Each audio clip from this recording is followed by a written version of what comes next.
Hi friends, आज हम बात करेंगे common misconception and facts about kidney transplant.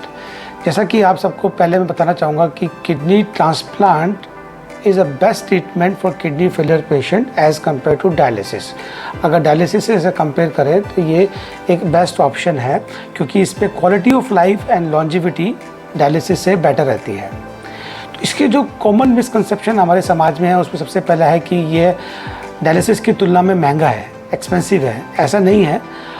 Dialysis life long ज़रूरत पड़ती है और फ्रिक्वेंट इंटरवल पे उस पर खर्चा करना पड़ता है, जबकि किडनी ट्रांसप्लांट वन टाइम का खर्चा होता है। तो अगर हम इनको वन टाइम के खर्चे को फ्रिक्वेंट डायलिसिस में जो खर्चे हो रहे हैं उससे कंपेयर करें तो ये काफ़ी चीपर ऑप्शन है, काफ़ी बेटर ऑप्शन है, बेटर डील है। इसके अलावा दूसरा मिसकंसेप्शन जो सोसाइटी में होता है वो ये होता है कि ज़्यादातर किडनी ट्रांसप्लांट फेल हो जाते हैं, कुछ समय के बाद वो दोबारा से डायलिसिस पे आ जाते हैं पेशेंट। तो ऐसा नहीं है। 95% और इससे भी ज़्यादा सक्सेस रेट है आजकल किडनी ट्रांसप्लांट की, क्योंकि टेक्नोलॉजी काफ़ी एडवांस हो गई है, सर्जरी काफ़ी एडवांस हो गई है, इम्यूनोसप्रेशन मेडिसिन काफ़ी अच्छी आ गई हैं। तो लॉन्ग टर्म रिजल्ट्स उनके काफ़ी अच्छे हैं और हमारे सेंटर पे इसके रिज़ल्ट ऑलमोस्ट 100% तक है। तीसरा एक मिसकंसेप्शन है कि ट्रांसप्लांट के बाद किडनी फेलियर पेशेंट और वीक हो जाते हैं, बेड पे लेटे रहते हैं। ऐसा नहीं है। कुछ समय के लिए उनको बेड रेस्ट की ज़रूरत होती है और उसके बाद उनकी रिकवरी जल्दी हो जाती है और उनकी लाइफ डायलिसिस पे जो पेशेंट होता है उससे कई गुना बेहतर होती है। इसके अलावा फीमेल पेशेंट जो किडनी फेलियर पेशेंट है, उनके दिमाग में ये अक्सर सवाल उठता है कि डायलिसिस किडनी ट्रांसप्लांट के बाद वो प्रेगनेंसी अचीव कर पाएंगी नहीं कर पाएंगी। तो उनको बताना चाहूँगा किडनी ट्रांसप्लांट के बाद उनकी लाइफ बिल्कुल नॉर्मल होती है और वो प्रेगनेंसी अचीव कर सकती हैं।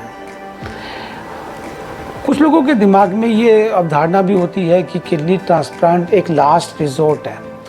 तो यहाँ मैं बताना चाहूँगा कि किडनी फेलियर की कई स्टेज होती है।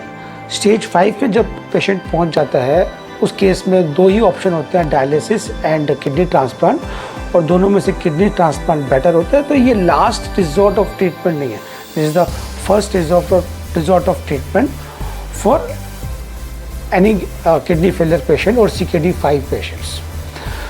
सो इस तरह की अवधारणाओं की वजह से, मिसकंसेप्शन और मिथ्स की वजह से ज़्यादातर ये किडनी फेलियर पेशेंट अपना प्रॉपर इलाज नहीं करवा पाते और बेचारे रेगुलर डायलिसिस करवाते रहते हैं। तो उनको ये कन्वे करना चाहूँगा कि ये जो मिथ्स हैं ये साइंटिफिकली प्रूवन नहीं है और फैक्ट्स जो मैंने बताया है वो साइंटिफिकली प्रूवन है। सो जब भी इन दोनों में से किसी एक का चयन करना हो, चूज़ करना हो, तो किडनी ट्रांसप्लांट को चूज़ कीजिए, उसमें क्वालिटी ऑफ लाइफ काफ़ी अच्छी है।